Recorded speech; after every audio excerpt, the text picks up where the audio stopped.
애틀랜타 라디오 코리아 로컬 뉴스입니다.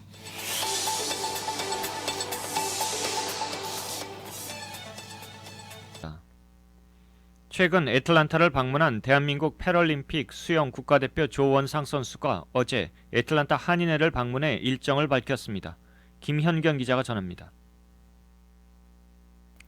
2009년 세계대회 우승, 2011년 세계 신기록 수립, 2년 연속 전국 장애인체전 5관왕이라는 장애인 수영으로 화려한 기록을 보유한 조원상 선수가 지난 여름 패럴림픽 전지훈련차 방문한 뒤 또다시 애틀랜타를 두 번째 방문했습니다.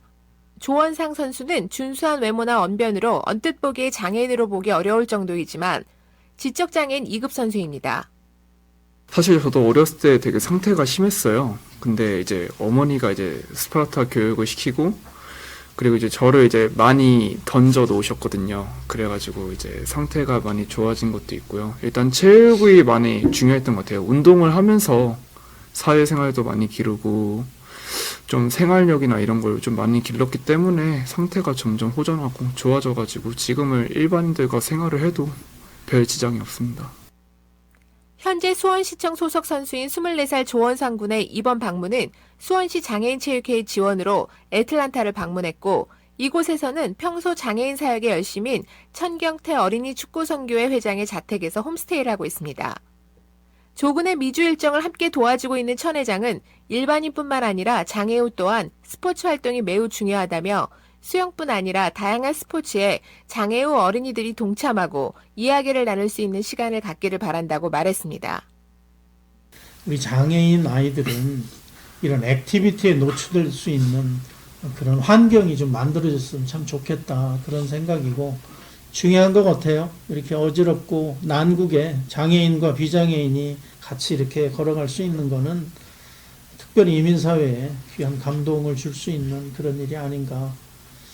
그래서 우리 조원상 선수 다녀간 이 계기가 본인에게도 훈련뿐만 아니고 장애인 사역에 한국이나 미국이나 귀한 가교 역할을 할 수 있었으면 참 좋겠습니다.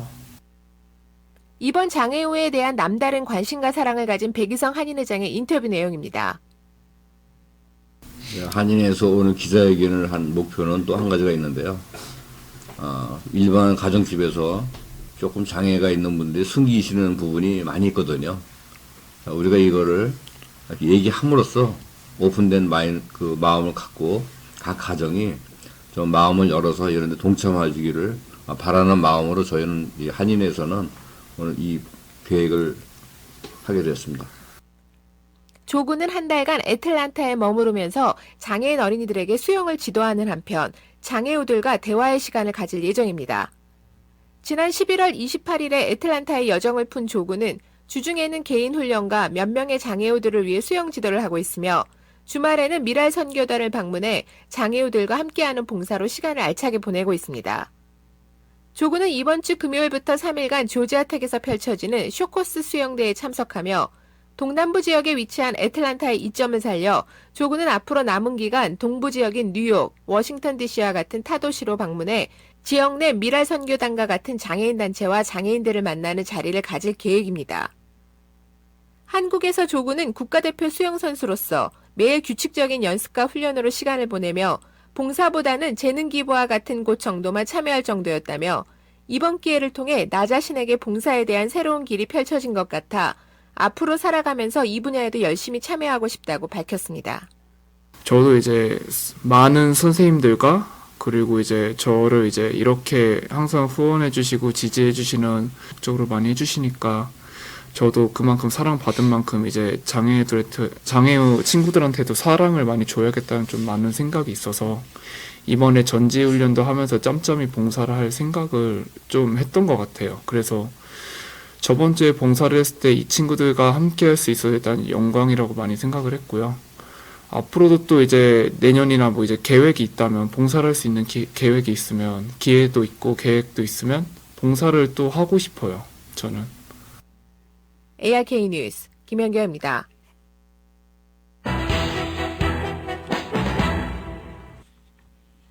어제 오후 슈가일 지역에서 기네 카운티 소속 스쿨버스와 트럭이 충돌하면서 학생 등 3명이 부상을 입었습니다.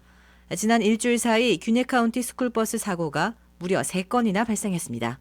자세한 소식 이서영 기자가 보도합니다. 화요일인 어제 오후 5시경 피치트리 인더스트리얼 블루버드와 노스 프라이스드 로드가 만나는 지점에서 스쿨버스와 트럭이 충돌하는 사고가 일어나 도로가 전면 폐쇄됐었습니다. 귀넥 교육청에 따르면 버스는 레이니어 중학교를 출발해 이동 중이었으며 당시 버스에는 총 27명이 탑승하고 있었습니다.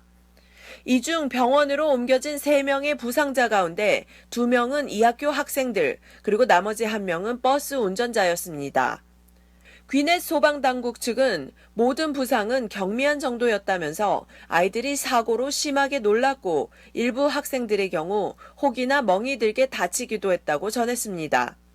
사고 원인은 트럭이 버스에 충돌하면서 발생한 것으로 보이나 귀넷 경찰과 교육청은 계속 조사 중입니다. 한편 지난주 화요일에는 귀넷 카운티 소속 스쿨버스가 도로에서 이탈해 표지판을 받고 버스 운전자가 병원으로 옮겨지는 사고도 있었습니다. 경찰은 당시 버스 운전자가 심장 발작을 일으켜 사고가 난 것이라고 설명했습니다. 사고는 지난 화요일 오전 피치트리 인더스트리얼 블루버드와 노스 버클리 레이크 로드가 만나는 교차로에서 발생했으며 당시 버스에는 학생들이 타고 있지 않았었습니다.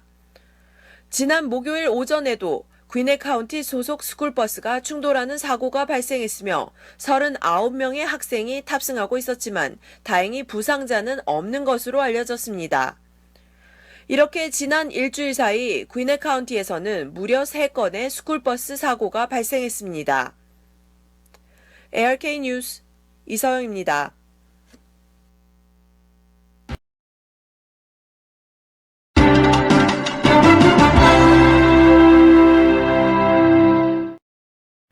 미주 다일 공동체는 지난 5일 둘루스에서 정기 이사회를 개최했습니다. 김연경 기자가 전합니다. 이번 정기 이사회를 위해 김현수 다일 공동체 상임대표와 박종원 협동원장이 참석했습니다. 이렇게 미주 다일 공동체는 여기 현장에서 사역하는 공동체가 아니고 여기서 후원금을 모아서 동남아나 아프리카 쪽에 그 굶주리고 또 병든 사람들을 도와주는 그런 후원단체로서의 후원의 역할 또 공급의 역할 이런 역할을 하는 굶주린 사람들에게 밥을 주는 피딩 사역을 제일 첫 번째 사역으로 해요. 어느 나라를 가든지 가장 빈민촌을 찾고요. 이사회에서는 2015년도 하반기 사업과 2016년도 사업에 대한 보고, 그리고 2017년도 사업에 대한 의견을 나눴습니다. 이 자리에서 CBMC의 김선식 총무와 박하실 회장을 신임 이사로 위촉했습니다. 또한 그동안 법률가 회계자문위원으로 수고한 이강철 변호사와 윤 웨슬리 회계사에게 감사패를 증정했습니다. 미주다일 공동체 2017년도 사업계획은 한국다일 공동체 본부를 도와 네팔, 캄보디아, 탄자니아 프로젝트를 중점적인 사업으로 진행할 계획입니다. 세부적인 실시 사업으로 네팔 프로젝트는 작년 네팔 지진으로 인해 가장 큰 피해를 입은 신두팔촉 지역에 무너진 예배당 10개를 이미 건립했고, 앞으로 2개 교회를 더 건축하고 지진으로 순식간에 부모를 잃은 고아들을 위한 다일 고아원을 준비하고 있습니다. 이 자리에서는 네팔 지진이 발생한 바로 다음 날 현장에 직접 파견해 사랑을 나눈 김 대표의 증언도 있었습니다. 우리가 첫 번째 비행기로 다 들어갔더니 다 공항에서 붙들고 울었다고 그래요. 이게 다 지금 여진 때문에 아무도 겁나서 못 들어올 때인데 비행기가 뜨느냐 마느냐 이럴 때인데 저희가 들어갔거든요. 이제 그래서 7진까지 보내가지고 의료진까지 다 보내서 하고 어디 가든지 하는 것처럼 지진 지역에 가서도 바쁘고 그다음에 이제 병 고쳐주고 이제 그렇게 하면서 또 입히고 30km 한 자루씩 치고 가장 산간 지역에 올라가서 그러니까 그랬더니 그 사람들이 다 울면서 어떤 신이 보낸 사람들이 왔다고 그래서 정말 사랑을 나누고 그래서 그때 갔던 분들도 다 감동받고 오고. 이어 캄보디아 프로젝트는 시엠립에 아시아 다일 비전 센터를 건립하는 것으로 이 센터는 향후 아시아의 젊은이들을 위한 영성 훈련 센터가 되어 아시아와 아프리카의 지도자들을 양육하고 훈련하게 됩니다. 또 다른 지역 탄자니아 프로젝트는 다르에스살람 인근 쿤두치 채석장 마을에 다일 비전 센터를 건립해 가난해서 학교에 못 가는 아동들을 위한 대안학교, 마을 도서관, 주민교육센터의 역할을 하게 됩니다. 김현수 다일공동체 상임대표는 그동안 18년간 실시해온 중국 훈춘 프로젝트를 마감하는데 그 이후에는 지금은 중국 자체가 자립할 수 있게 됨을 인식해 그 사업을 그대로 향후 중남미 프로젝트에 투입할 예정이라고 덧붙였습니다. 한편 미주다일공동체는 아시아와 아프리카 8개국에서 매일 진행되는 1일 바퍼 배식비 후원 캠페인도 전개하고 있습니다. ARK 뉴스 김연경입니다.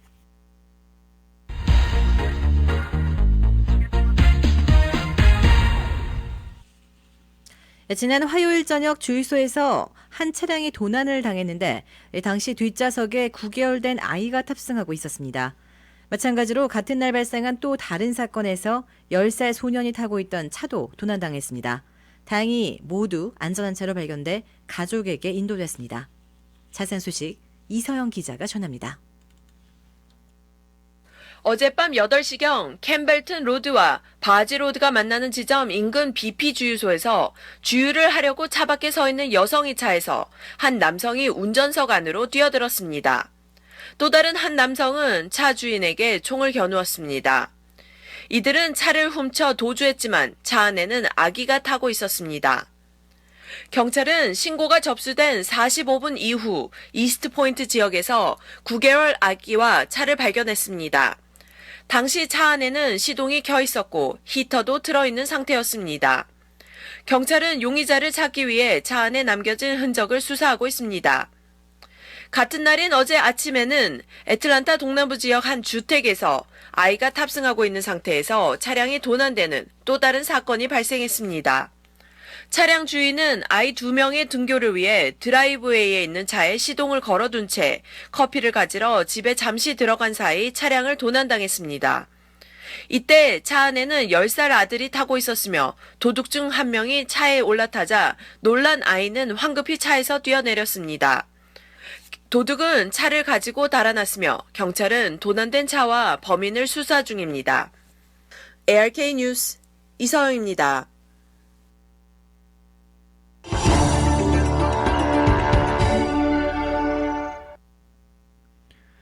대한민국 문화체육관광부는 콘텐츠진흥원과 함께 7일부터 이야기 창작자와 새로운 소재를 찾는 콘텐츠 제작자를 연결하는 플랫폼인 스트리움을 운영한다고 어제 밝혔습니다. 김현경 기자가 전합니다. 한류 드라마와 영화가 전 세계적으로 열풍을 일으키면서 그 안에 담고 있는 메시지를 전하는 콘텐츠에 대한 욕구도 더욱 강해졌습니다. 급속도로 발전하는 융합 미디어에 비해 콘텐츠의 성장 속도는 그에 대한 보조를 맞추기가 어렵다는 것이 현실입니다.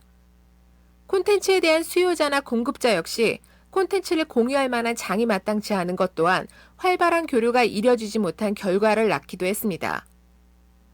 콘텐츠 공급자, 즉 이야기 창작자들은 그동안 폐쇄적인 네트워크에 의존해 좋은 아이디어가 사장되는 결과를 가져와 콘텐츠 산업의 기초 체력을 약화시키는 고질적인 문제로 지적되어 왔습니다.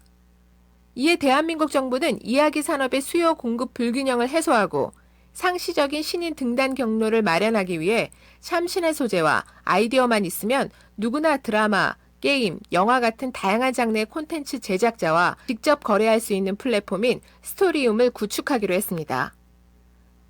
스토리움은 이야기가 움트는 곳 혹은 이야기가 콘텐츠로 실현되는 시장, 광장을 뜻합니다. 스토리움에서는 창작자가 이야기를 등록하면 관심 있는 콘텐츠 제작자가 매칭을 신청할 수 있고 매칭이 이뤄진 후 당사자 간의 의견 교환을 통해 계약을 체결하는 시스템으로 표준계약서, 산업실태조사, 주요 계약 사례처럼 관련 데이터베이스를 구축해 제공합니다. 또한 그 안에서는 전문가가 추천하는 이야기를 주기적으로 선정하고 공정계약 우수 사례에 소정의 지원금을 지급하는 인센티브 제도도 마련되고 있습니다.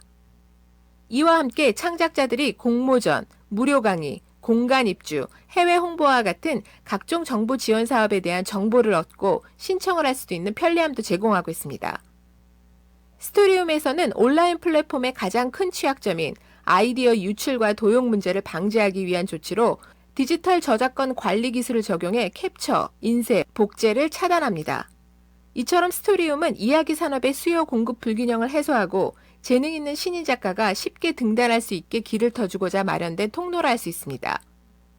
한편 정부 측은 콘텐츠 뿌리 산업인 이야기 산업을 육성하기 위해 관련 산업을 2012년 9억 8천만 원에서 2017년 65억 5천만 원으로 6배 이상으로 늘렸습니다.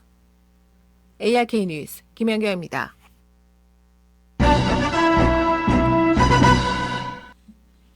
어제 뷰포드시 주택에서 화재가 나 한 명이 숨진 채로 발견됐습니다. 이 사고 현장은 한인 밀집 지역으로 숨진 남성의 신원은 아직 확인되지 않고 있습니다. 재산 소식 이서영 기자가 전합니다. 화요일인 어제 뷰포드시 한인 밀집 지역 4100번지대 브래드포크 워크 트레일에 위치한 한 2층 주택 건물에서 화재가 발생했습니다. 소방당국은 화재가 난 주택 뒷마당에서 시신 한 구를 수습했는데 총상을 입은 흔적이 발견됐다고 전했습니다.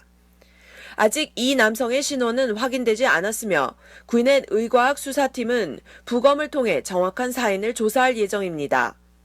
현장에서 총기가 발견됐으며 수사당국은 방화로 인한 화재 그리고 자살로 인한 총상의 가능성을 염두에 두고 조사를 벌이고 있습니다.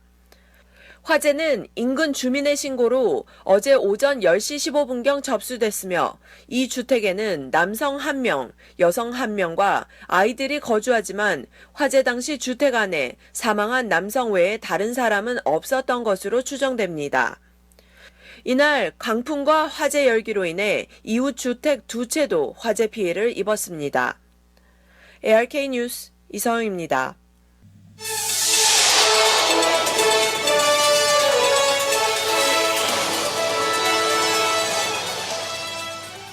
이상 애틀랜타 라디오 코리아 로컬 뉴스였습니다.